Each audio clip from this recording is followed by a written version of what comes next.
Yo guys, and welcome to my video. Excited nak jumpa korang sebab this is a review for the iPhone 13 Pro semenjak aku pakai first time since aku buat unboxing hari tu.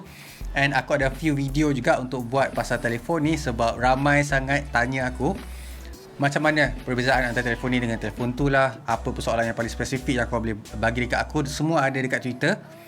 So, aku akan buat Q&A tu separate video ataupun end of the video maybe kalau aku sempat. But for now, aku akan bagi tahu korang pengalaman aku pakai iPhone 13 Pro ni as daily driver untuk bawa pergi mana-mana. Daripada tangkap gambar sampailah buat video TikTok yang kau tengok sekarang ni currently, semua edit, semua tangkap, semua pakai proses iPhone 13 Pro ada 120Hz. So, without wasting any more time, aku nak beritahu dulu cara aku guna iPhone 13 Pro ni.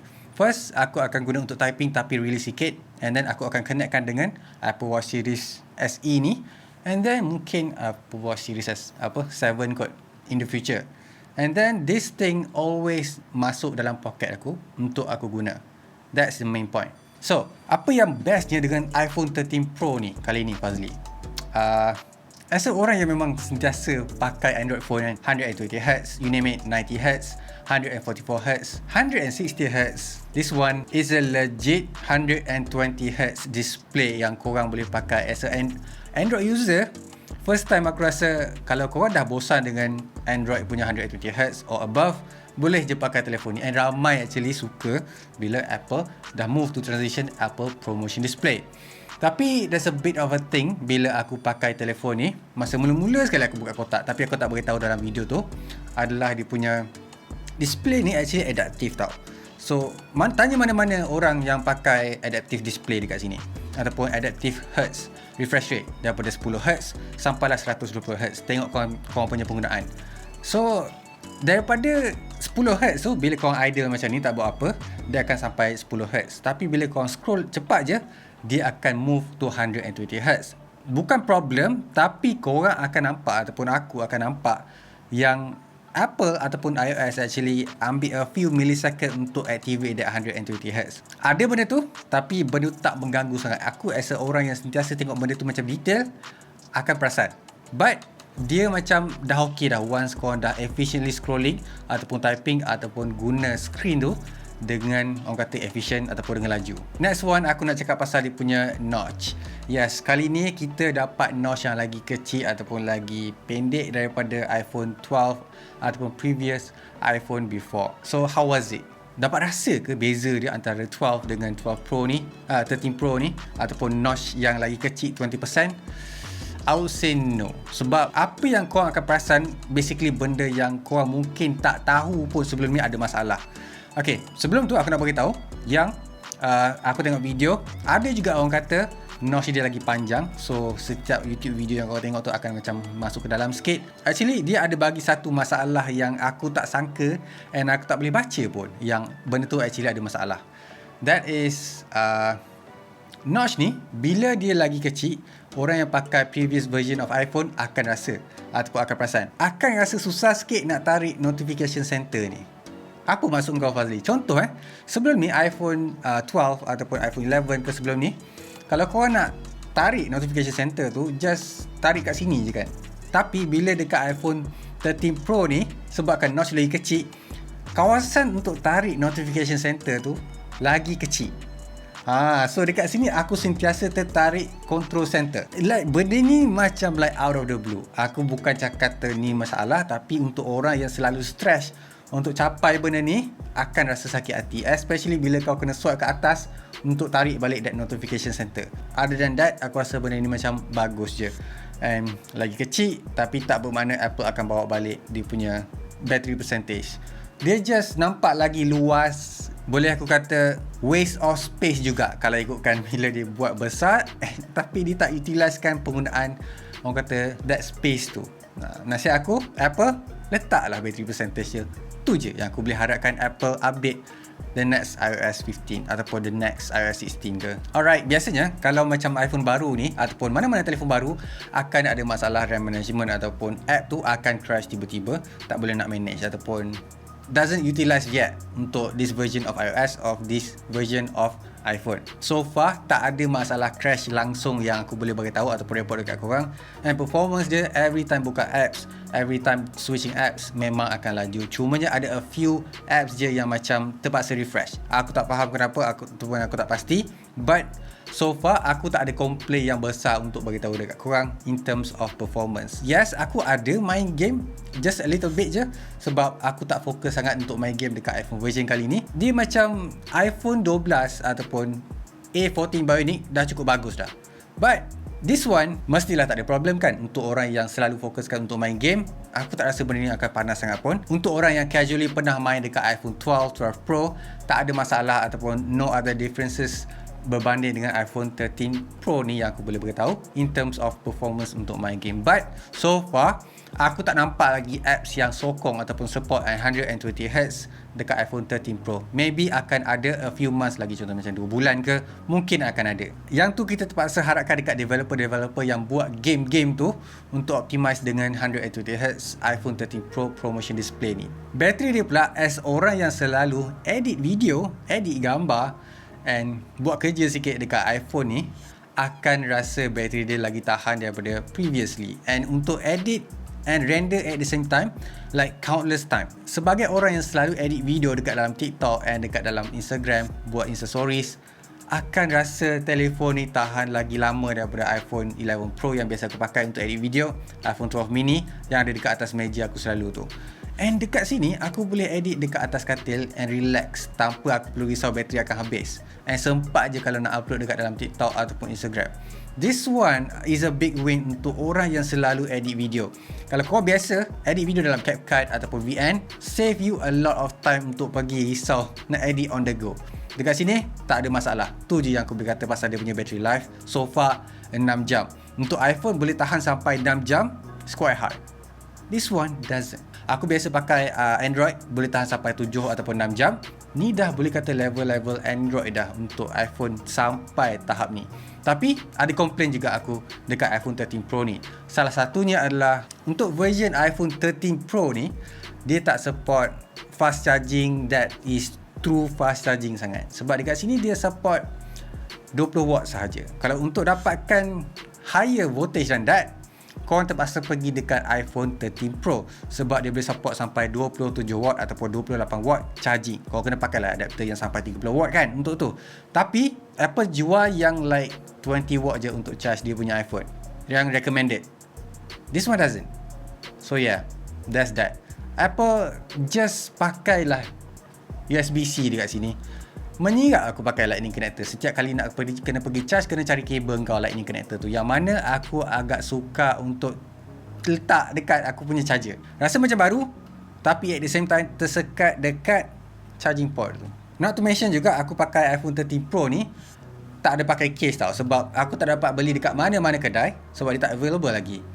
But dia memang tak ada masalah. Dia bogel macam ni pun still tak nampak cala dekat lens, tak nampak cala dekat side ni sebab dia stainless steel. Tahan je, and the screen dia pun tak cala. Sama macam iPhone 11, iPhone 12 mini yang aku pakai, biasanya tak pakai screen protector. And untuk bahagian belakang ni, kalau korang perasan, dia punya lens ataupun dark spaces actually ada, orang kata, timbul sikit. Dia tak macam iPhone 12 ataupun iPhone 11 Pro yang biasa aku pakai. Yang ni is a bit, ada lagi bonjol tu kalau korang perasan lah. Aku akan tunjuk dalam video ni kalau korang nak tengok dengan lagi dekat. But bila korang letak je atas meja, korang akan dapat dengar dia punya kamera tu berlaga dengan meja. Kalau korang ada rasa masalah benda tu, belilah case cepat-cepat. Aku dah hentak banyak kali actually dekat iPhone 11, iPhone 13 Pro ni. But so far dia tak ada macam cat tercabut ke yang biasa aku tengok dekat iPhone orang lain pakai. And aku actually suka sangat-sangat dengan warna baru ni, Sierra Blue. Aku rasa macam aku dah obsessed dengan warna ni. Aku tak tahu kenapa, it looks good untuk aku pakai case. Tu je yang aku boleh kata pasal dia punya cosmetic changes kali ni. Oh my god, so beautiful. Alright, sekarang aku nak cakap pasal dia punya main sensor and a few other things yang Apple dah ubah suai dekat iPhone 13 Pro ni. Kalau korang nak tahu lah kan, pasti apa beza dengan previous version iPhone 12. Actually ada banyak beza. Contoh main sensor dia dah pakai sensor shift yang ada dekat eksklusif iPhone 12 Pro Max je. Second is dia punya telefoto, dia dah sampai 3 kali zoom. Sebelum ni dua kali je ataupun 2.5 dekat version 12 Pro Max. And then dia punya wide angle lens kali ni dah ada autofocus and support macro camera. So kalau korang beli iPhone 13 Pro, this is a whole new setup tau. Bukan iPhone 12 Pro dah sekarang ni. Okay, alright. Main sensor dia dekat sini 12 megapixel. Aku dapat tangkap dengan gambar cantik sangat-sangat, and aku sangat suka dengan dia punya dynamic range. Ada je a few things yang aku tak suka sangat bila Apple dah activatekan dah HDR, tapi bila aku disable je HDR tu, dia akan nampak lagi gelap, and sometimes dia overexpose sebab dia tak support dengan codec beberapa social media. So yang tu is a bit of a problem untuk aku. But aku tak nampak benda tu macam a big problem. Lama-lama mungkin app social lain akan support. But so far dia punya gambar memang nice je kalau nak tengok. And aku bukan test iPhone 13 Pro ni satu-satu je device untuk tangkap gambar. Aku pairkan juga dengan Sony Xperia 1 Mark III. Ada benda yang iPhone 13 Pro ni bagus contohnya macam tangkap gambar dekat kawasan yang tak cukup cahaya contohnya. And dia punya black dia dah tak macam dulu, which is a bit noisy kan.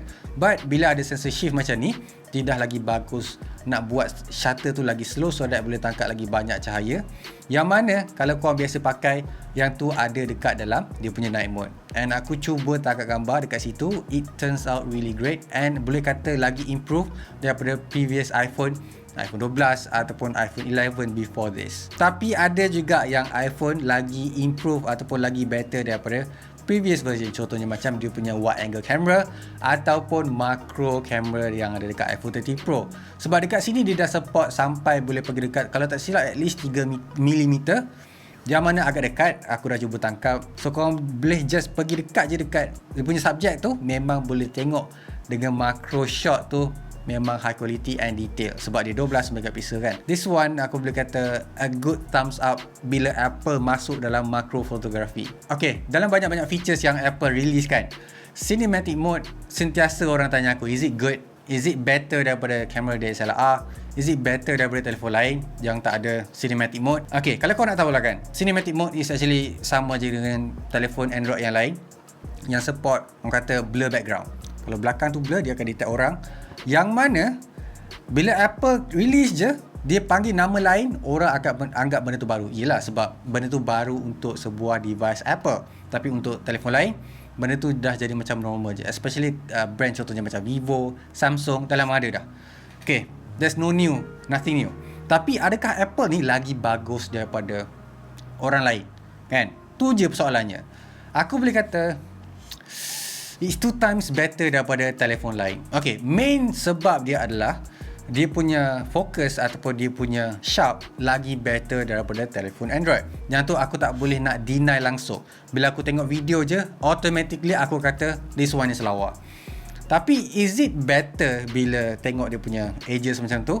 Kalau korang gerak dengan laju ataupun buat movement laju kan, memanglah nampak rambut tu semua macam halo effect. Bila masa korang tak bergerak, contohnya macam dekat atas meja tengah makan kan, akan nampak sangat-sangat lawa. And aku sangat prefer korang rakam guna cinematic mode, especially bila dapat blur background macam tu and boleh upload dekat social media. And kalau korang tak suka, boleh disable later dekat dalam app photos. Korang boleh tengok dekat mana korang boleh fokus ataupun nak defocus dalam app photos. Yang tu aku boleh pay respect dekat Apple sebab dia boleh buat feature ni dekat dalam iPhone.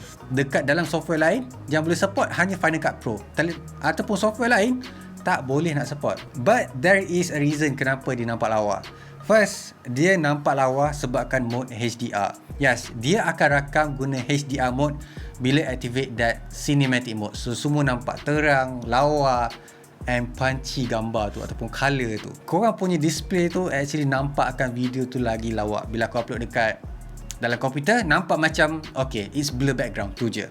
But korang boleh expect bila tengok dekat bahagian sisi tu akan nampak halo effect, yang mana untuk certain situation ataupun certain scene akan ada banyak pokok dekat belakang kan, yang dekat sebelah tepi ni memanglah akan nampak AI tu actually struggle nak fokus ataupun defocus mana yang dia perlu. So mungkin macam portrait mode juga, yang mana Apple akan improve balik in the future. Tu je yang aku boleh berkata pasal cinematic mode dekat iPhone 13 Pro ni. Ramai yang kata, yang aku baca dekat Facebook group, cinematic mode ni actually dah ada dekat Sony Xperia 1 Mark III kan, yang aku biasa pakai tu. Actually yes, betul, dia dah ada. Kalau tak silap Xperia 1 Mark II dah ada dah. Tapi korang boleh tahu yang tu manual focus. Dia boleh buat that focus tracking, tapi agak susah kalau dia bukan autofocus. So like buta manual. So kalau korang tak reti nak buat manual, yes, korang akan rasa susah gila-gila. Especially bila korang tak dapat nak cari fokus tu bila pakai mode macam tu. So dekat sini apa yang Apple buat is cuba simplifykan and senangkan kerja korang untuk tengok and untuk tahu and untuk kawal macam mana nak rakam video guna focus tracking ataupun professional kind of orang kata look. Aku just nak kata ada orang suka and ada orang tak suka. As a consumer biasa, korang akan suka yang iPhone punya version instead of Sony. Tu je yang aku boleh kata. Pasal dia punya cinematic mode claim dekat Xperia 1 Mark III dah ada.